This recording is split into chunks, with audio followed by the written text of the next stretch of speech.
Tiwala po isa sa mga House prosecutor sa impeachment trial ni Vice President Sara Duterte na itutuloy ng Senado ang paglilitis kahit tumawid ito sa 20th Congress. Nakatutok si Jonathan Andal. Noon pa man, gusto na raw ni Vice President Sara Duterte na humarap sa impeachment trial para malinis daw ang kanyang pangalan. May petisyon pa rin naman sa Korte Suprema ang bise para pigilan ng trial pero hindi pa naman niya ito inaatras.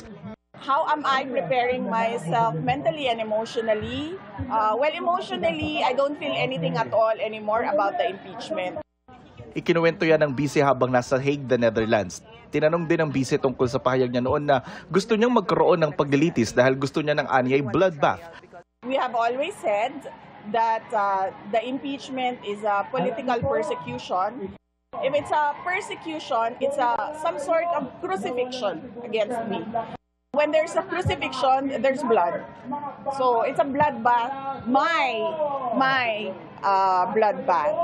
So I'm just sad that many people refuse to understand the context wherein I give statements.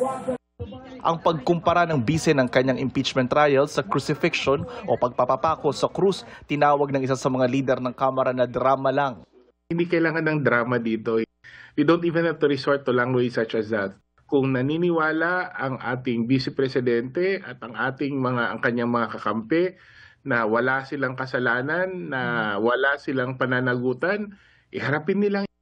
Bukas na dapat ang pagbasa ng articles of impeachment laban kay VP Sara sa Senado.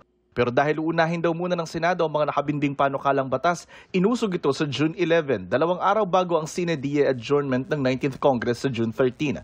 At this point, sir, I really do not know if the impeachment trial will push through. But I told the defense team that they should prepare for whatever eventuality. Si House Assistant Majority Leader Representative Judah Sidre naniniwala pa rin itutuloy ng Senado ang impeachment trial kahit pa tumawid ito sa 20th Congress. Aniya, nangyari na rin daw ang ganitong sitwasyon sa Amerika kung saan kinopya ng Pilipinas ang proseso ng impeachment.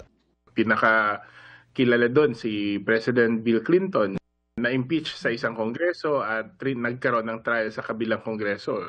Gusto ko na lang panghawakan yung sinabi ni Senator Jingo Estrada na gagampanan ng Senado ang kanilang constitutional duty na italakayin ang impeachment.